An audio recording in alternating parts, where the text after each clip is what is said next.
We respectfully acknowledge that the Windsor Regional Hospital occupies the traditional, ancestral, and contemporary lands of the Nishnawbe, Ishkildwen, and Nishnabeg, the Three Fires Confederacy, Ojibwe, Odawa, and Potawatomi. We acknowledge the land and the surrounding waters for sustaining us, and we are committed to protecting and restoring these lands and waters from environmental degradation.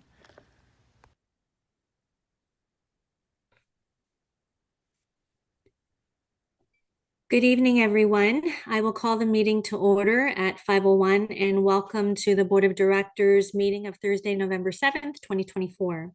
So I'll ask if there are any declarations of conflict of interest. Okay, seeing none. Item 3 will go to the previous minutes of October 3rd, 2024. They can be found in your package under tab A. And I will ask if someone would like to move those minutes. Thank you, Anthony, as seconder. Thank you, Chris. Any amendments, modifications, changes? Okay, seeing none, all in favor? Thank you. That motion passes and the minutes of October 3rd, 2024 are approved. And I'll turn it over to the report of the acting president and CEO, Karen. Thank you, Madam Chair, and good evening, everyone. So my report was in the package. I do want to hit some highlights, though, for everyone this month. This past October has been very busy, lots of exciting things that have been happening. Under our strategic direction of strengthening the processes that drive a culture of patient safety and quality of care, I want to highlight the work of Dr. Colvin Springer, who's one of our highly respected physician and radiation oncologists, and has really dedicated his career to the care of our community. He actually performed the first brachytherapy procedure in Windsor, Ontario 25 years ago, this past October 31st. So brachytherapy for our community members is an internal radiation therapy that treats prostate, breast, head and neck, and other cancers, where doctors place tiny radioactive pellets inside or next to the tumor, and they give off radiation that destroys cancer cells, and that treatment spares surrounding healthy tissue and organs. So Dr. Springer really helped to transform our prostate cancer treatment program at Windsor into one that's very highly regarded and recognized both provincially and nationally. So sadly for us, Dr. Springer recently announced his retirement, and we're going to miss his expertise, professionalism, mentorship, and excellence in clinical care and training, but we do wish him all the best in his well-deserved retirement. So thank you to Dr. Springer. Also exciting for our cancer program, this past week, we've been installing our new LINAC bunker, so that's our new linear accelerator. And the final piece was delivered and installed successfully just the other day. Some of the changes with our season upon us, our fall and winter respiratory season, we did update our masking policy effective Friday, November 1st. So that requires masking within 2 meters of any patient, and highly recommended for visitors and patients that are in waiting rooms and lounges that are in high-risk areas, such as our dialysis, emergency department, and the cancer center. Excuse me. And of course, we also support anyone that wants to wear a mask at any time. Under our upholding principles of accountability and transparency strategic direction, I'm going to be highlighting shortly our new strategic plan that'll be kicking off in January 2025. Under a responsive and sustainable corporate financial strategy, we had a very generous donation from some of our community partners that have been raising money for us for a number of years. In fact, they've raised over $78,000 for Windsor Regional Hospital. So this is the Ahmadiyya Muslim Elders Association. So they raised $30,750 with their fun run this year in Malden Park. I believe they had over 500 participants, and that's a fun run with a 1.5 kilometer fun run and a 5-kilometer race. So thank you so much for the support of the hospital. They've been great partners over the years. We had a great event for our critical care staff this past month as well, with over 70 participants. We had a great training program involving leading experts in critical care, nursing, respiratory therapy, pharmacy, and many more disciplines. and also looking at our current technologies and services supporting ICU care. So that was a great event. Working collaboratively with our external partners, strategic direction. Of course, we had our recent Code Silver exercise. So you might have seen that in the news. So we had our Windsor Police Services partners, as well as OPP, EMS, Windsor Regional staff, and many others. Exercise was very successful. We had great participation, and that was really testing our response to a person with a weapon. So unfortunate that we have to practice those things, but we want to be well prepared in the event that that happens one day. Strategic direction, continuing the pursuit of the new state-of-the-art acute care facilities. So we've been continuing to work on our stage 1.3 submission and working steadily with the Ministry of Health and advancing that project. We are gearing up for stage 2, which is our detailed design work that we're hoping to start in January. So we'll be pulling together our user group members again to really start providing input into a number of critical decisions, including our day-to-day hospital operations in the new building. And we want to ensure that there's meaningful and relevant participation from all key individuals. So we will be working on an engagement framework to reach out to people and make sure that we've got the right people at the table. So keep an eye out for that. Happy to answer any questions before I move on to the strategic plan, if there's any questions with that report. Thank you, Karen. Nadine? Sorry. Thank you, Karen, for your report. I did have one question about the Code Silver. Any key takeaways from that? Because I believe that was the first time you were doing this exercise with all of these partners. Yeah, it was not the first Code Silver exercise that we've run, but it was the first kind of, let's say, live action Code Silver that we've had. Prior, we've run tabletop exercises. So we did learn a lot. We are just in the process of pulling all of that information together now. Anytime we run an exercise, we always learn a lot. We could run another exercise in a month and we would have more learnings. So I know that we were able to test out all of our processes internally. It was a great opportunity for our police services as well and our other emergency responders to participate and also practice using all of their equipment and also get used to our building and the idiosyncrasies there. So a really great exercise, and we'll bring more back from a community awareness perspective in the coming month or so. Thank you. Yeah, great. Absolutely. Thank you, Karen. Thank you, Nadine. We look forward to hearing more. And Anthony, you have a question or a comment?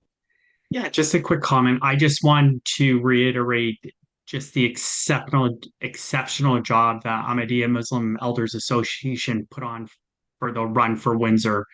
I have never seen an event like that put on by a group of individuals. It was one, inexpensive, family friendly, and the turnout was spectacular. So kudos to them. I took part this year, and I've already marked it on the calendar for next year. It was truly spectacular. They put on a great show. So, Karen, thanks for bringing that up.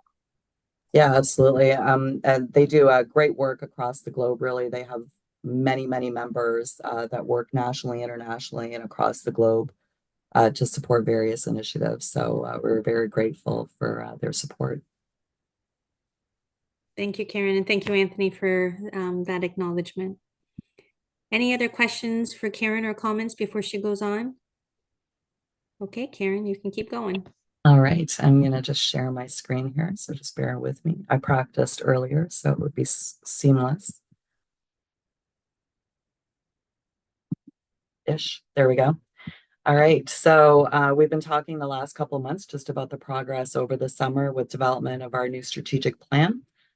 So the strategic plan will kick off in January of 2025 and take us through almost to the new hospital. So we're very excited as we're able to mature and develop our previous strategic plan, and I'm going to share those results with you this evening. So just a refresher on the process. So we formulated a committee earlier this year. We had representation from our patient family advisory committees, our union leadership, our medical advisory committee, many professional staff, our board members and leadership from across the organization. We conducted environmental scans, did many surveys. I think we had the most survey responses of any of our historic strategic planning sessions, and reviewed all of our guiding documents. So whether they're provincial guiding documents, national guiding documents, best practices, etc. So we had 3 meetings over the summer of the larger committee. The first one was an overview of the approach, including our SWOT analysis. The second meeting involved a review of our vision, mission, values, strategic directions, and initiatives. At that point, we struck a working group that did the detailed work, a whole lot of work. They were very impressive on our vision, mission, values, and our strategic directions and initiatives. And those were brought back at meeting number 3 with recommendations that then went on to the governance committee for review and recommendation and then approval at the board. So we had a fantastic participation. We had over 70 individuals that participated over the course of the summer, helping us pull that together from across the hospital and the community. So thank you very much for that. So our vision, outstanding care, no exceptions. So our vision statement really describes the hospital's aspirations and long-term goals. It's a compelling vision statement that inspires our stakeholders, motivates our staff, attracts patients and partners who share similar values and goals, and provides us with direction, a sense of purpose, and guides our strategic planning and resource allocation. This has been our vision for the last cycle. It's very well known to our staff, community, and partners. And the recommendation was that our current vision remain unchanged. Our mission, providing quality patient-centered healthcare to our community. So our mission really provides the fundamental purpose and reason for our existence. It communicates what the hospital aims to achieve in terms of healthcare delivery, patient care, and community impact. And we kept our mission the same as we progressed towards the new hospital. Our values. So there was a lot of discussion as we reviewed our values, and we really wanted to ensure that elements of EDAR, or equity, inclusivity, diversity, and anti-racism were incorporated into each value based on the feedback we received from all of our partners that contributed. So our overall mnemonic of compassion, accountability, respect, and excellence stays the same, but we've built into those value statements equity, inclusivity, diversity, and anti-racism principles. So under compassion, we show understanding and humility through equitable care for patients and each other. We listen to our patients, their families, and caregivers throughout their healthcare journey. And in every interaction with people in our care, we have an opportunity to show empathy and kindness, recognizing each individual will have their own unique experience. We are transparent about the care we provide to the community that we serve by fostering an environment where independence, confidentiality, and dignity are demonstrated at all times to everyone. We honor our commitments by taking responsibility for our actions. We treat each other with dignity and maintain trust as the cornerstone of providing equitable care. We collaborate with patients, families, caregivers, and the community to deliver inclusive care. And we respect the autonomy of patients to make informed care decisions reflective of the diversity of our community. And lastly, we embody an inclusive culture focused on quality and safe patient-centered care. We embrace change and innovation with a focus on evidence-based best practice, and we foster dynamic partnerships by encouraging research, learning, and diverse knowledge sharing. And then into our strategic directions. So similarly, our strategic directions have incorporated EDAR principles. So the first direction is strengthening the processes that drive a proactive and inclusive culture of patient safety and quality of care. By leading in the development and integration of standardized best practices to achieve quality care and outcomes reflective of the diversity of the community. Leading in the development of patient safety initiatives and measures in collaboration with our community partners. And leading in the development of strategies and practices that support timely, flexible, sustainable, and equitable access to care. Number 2, fostering an inclusive culture of accountability and transparency, utilizing and sharing results from performance indicators to achieve excellence, promoting safe and inclusive care through a consistent, fair culture of accountability, using the just culture and ethical frameworks, strengthening the systems that clearly identify, support, and measure accountability throughout the organization. Number 3, maintaining a responsive and sustainable corporate financial strategy, providing quality, equitable care in the most cost-efficient way while maximizing revenue and funding opportunities, providing ongoing education to the organization and community as to how the hospital is funded by the Ministry of Health through its funding formulas, identifying and implementing best practices within financial realities, monitoring and updating long-term strategy for funding capital spending needs, and maximizing the use of our current facilities to provide the best possible patient care with existing resources. Number 4, enhancing an equitable workplace culture that establishes Windsor Regional Hospital as an employer of choice, fostering a respectful, safe, inclusive, and collaborative work environment across the team, building capacity to enhance a sustainable and diverse workforce with a focus on talent acquisition, retention, and succession planning, and developing strategies to nurture a healthy and engaged workforce that is reflective of the community we serve. Number 5, enhancing collaboration and strengthening partnerships to build a better healthcare network, collaborating with partners locally, nationally, and across the globe to deliver an innovative, inclusive, and seamless system of care. Strengthen the opportunities for education and evidence-based research to build an academic healthcare system that attracts and retains professionals from all disciplines. And lastly, design and deliver a new state-of-the-art acute care facility with the community for our region. Design the facilities to meet or exceed the standard related to healthcare facility planning, engineering, accessibility, and design. Ensure the design incorporates leading edge and inclusive practices, technologies, and equipment. Design the facilities to support excellence and innovation in healthcare research, health equity, and education. Ensure effective and meaningful participation of employees, professional staff, volunteers, patients, external partners, and the community.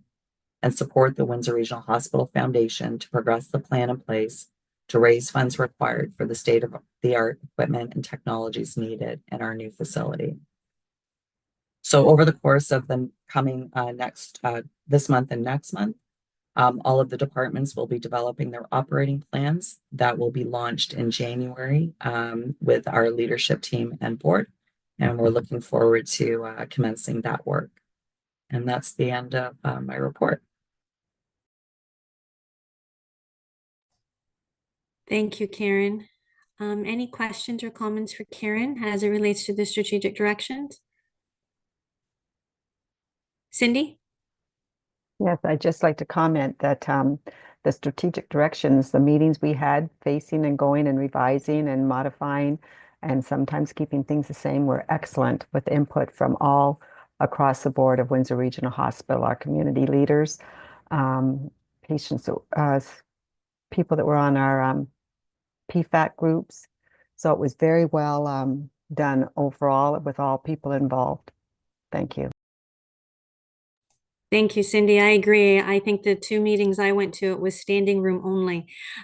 So great participation, and thank you, Karen, to you, the staff, and thanks to the community and the board for their engagement and participation. So I'm assuming, Karen, we will get an update in January or February, once the internal folks have had an opportunity to operationalize them. Yeah, absolutely. Like I said, we'll have those operating plans completed by the end of December. And then they will go for presentation in January. So we're excited about that. Okay, thank you. Okay, seeing no other questions, do you have anything else, Karen, on your report, or? No, I That's think it? that's probably Okay. enough for today. That's a lot. Okay.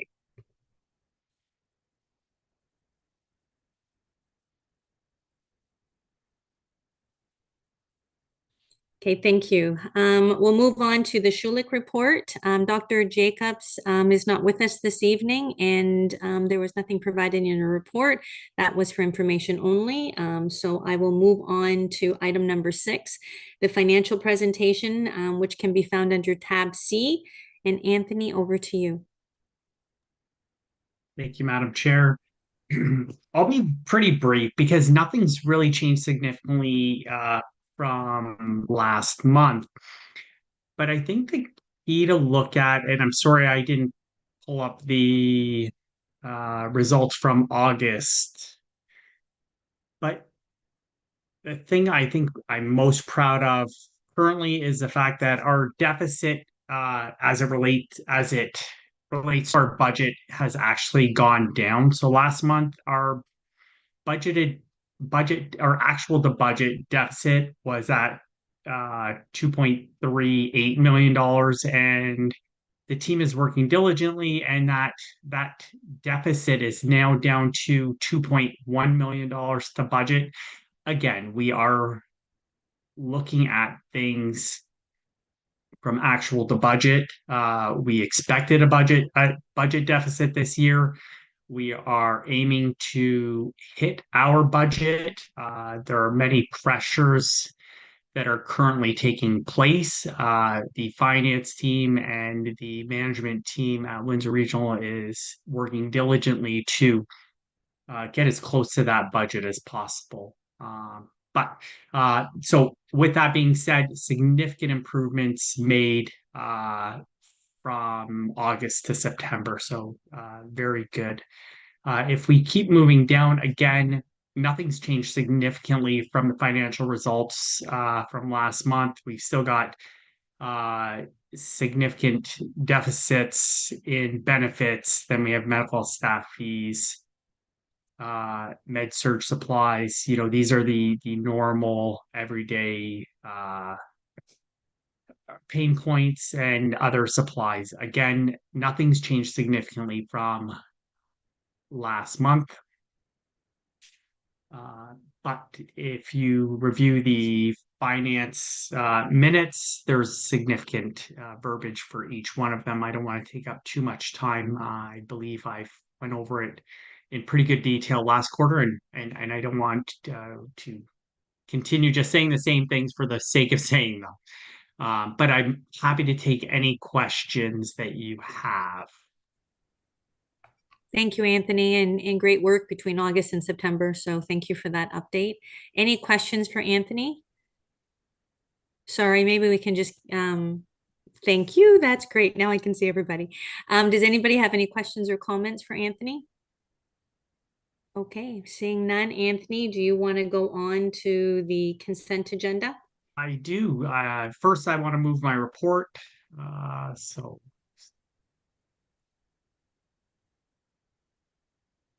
That can be found under tab D. So Anthony's moving. Chris, are you seconding? Oh, Chris just froze on me. I'm assuming Chris second. He said yes. Any questions or comments? He said yes. Any questions or comments for Anthony on his report? Anthony, was there anything you wanted to add? before we No, take the I motion? think no, I think that is my motion. So Okay. Okay, perfect. Seeing no questions or comments, then I will call the motion. All in favor? That motion passes. So thank you, Anthony. Thank you. So that leads us to correspondence and printed material under tab E. It's for information only. The media report is there. And then we move to item number 9, board member questions, comments, or notice of motions. There's no other motions this evening. Does anybody have any questions or comments? Okay, seeing none. Our next meeting, which is scheduled for December 5th, 2024, is scheduled on Zoom. We are endeavoring to have January as a face-to-face and have some guests present in January, but December will be by Zoom. And I will ask for a motion to adjourn at 5:24. Thank you, Paul. All in favor? That motion carries. Thank you. Thank you, everyone. We'll see you on the next link. Karen, any media this evening? I'm not sure. I think we'll find out though. I'll text Steve and see if anybody's coming. Hopefully not. There wasn't a lot of response, so.